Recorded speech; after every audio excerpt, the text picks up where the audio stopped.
A young girl was brought to the morality police station to attend compulsory classes with other girls in a similar situation. But suddenly she collapsed and after a CPR attempt got brought to a hospital where she went into a coma for a couple of days. The news made headlines from the very beginning and became the year's top news story in Iran, and it was covered by international media after she sadly passed away. Mahsa Amini. Mahsa Amini. Mahsa Amini. Mahsa Amini. Mahsa Amini. Mahsa Amini. Mahsa Amini. Though police denied any physical harassment, the media started rumors about her being brutally beaten and killed. Next day of her death, police released camera footage that show Mahsa Amini sitting normally in the class, talking to the officers, and then collapsing all of a sudden. Police later claimed that she had a history of a stroke as well, which her family denied. There was an uproar on social media with the story generating more than 190,000 tweets, over 7.5 million likes and around 830,000 retweets in the first 48 hours. On Instagram as well, the hashtag got trending with the tens of millions of likes and thousands of comments and posts. The reaction though varied greatly, which briefly I could break it down to 5 groups. One group, as always, was calling for regime change, a demand they have in face of all the issues. Another was demanding dismantling of the morality police. The third group calls for lifting of the hijab mandate.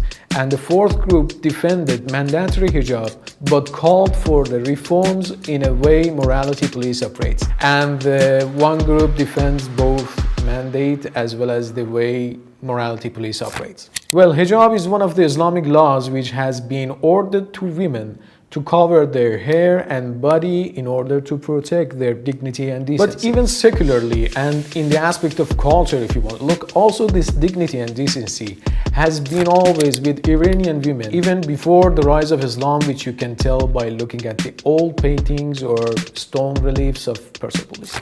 And looking at the issue in the duality of tradition and modernism, you can divide the dressing code of all women of West and East into before modernity era and after modernity era. As you know, even in the West, women dressing was completely different even up to almost 50 years ago. But things started to change here and there in spite of some social resistance in both West and East. So Iran is one of the countries who has been struggling to protect its roots and traditions versus the modernism waves.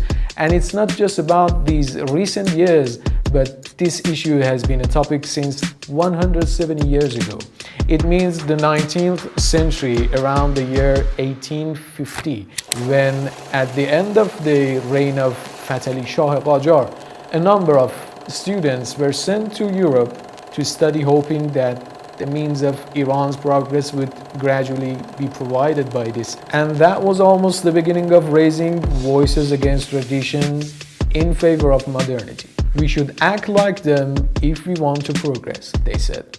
Well, long story short, since then we had the conflict of opposing this "we should act like them" quote and supporting it. And we have the Islamic Revolution in 1979.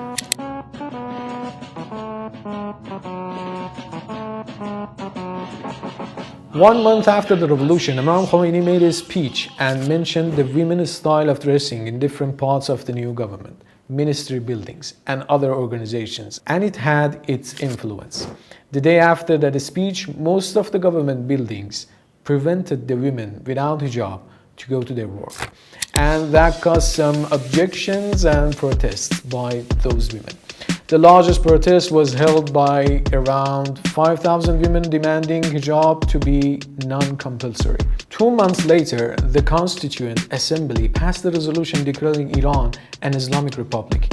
A referendum took place with about 94% of eligible voters, which is more than 20 million people, participating. The result was a landslide. 97% had voted in favor of an Islamic Republic, rejecting a secular secular system like France or India. The public and government comprehension of Islamic Republic was to rule the country by Islamic law based on the majority demand, which is called democracy. And the referendum was approving that. Therefore, the rulers went for it in every aspect they could. They believed that the government is not only responsible for the safeguarding of people's lives and property, but also is responsible for the safety and comfort of their morality and spirituality.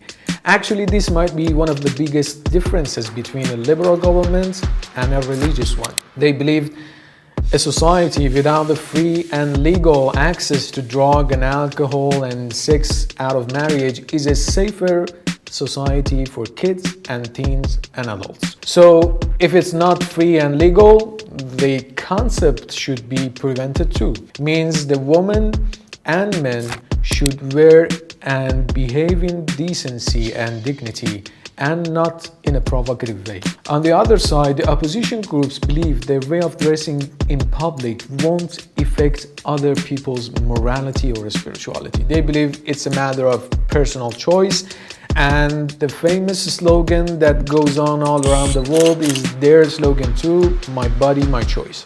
Adding to it the freedom of women and women's rights and some veins of feminism and etc. that you can find in similar waves of it in the United States or Europe or Asia. In recent years in Iran, the more we came further, the issue of hijab became more complicated. Since 1990s, the government decided to establish a special unit in police force for the issue of hijab. Tensions rise little by little. Every time a girl got a ticket or arrest, a feeling of hatred of being judged, plus humiliation and a kind of frustration crept into her. So they began to recruit more people intentionally or unintentionally. Little by little, the hijabi girls began to get bullies, and every flaws in the government was blamed on them too.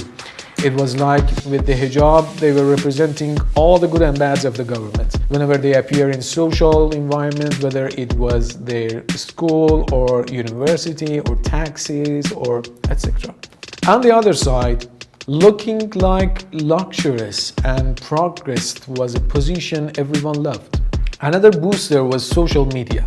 Later on, by the rise of internet and social media, these feelings went more viral, so they could share the feelings of others and provoke sympathy and solidarity of others, even if they weren't the subject to the law violation. Gradually, the objection to hijab law became a campaign in social media and also in real life. In recent years, it was not only an objection to the hijab law only, but also a civil disobedience to show the protest to either the essence of the Islamic system or the function of it in different fields, especially economy.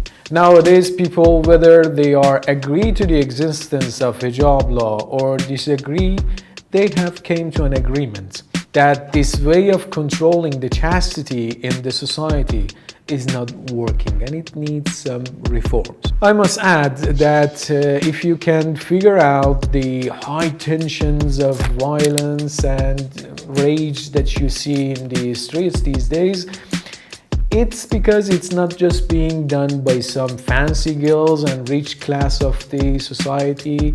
Well, to tell you the truth, lots of groups and countries are planning and spending millions to boost these social protests and making them a national crisis, using their forces inside and outside.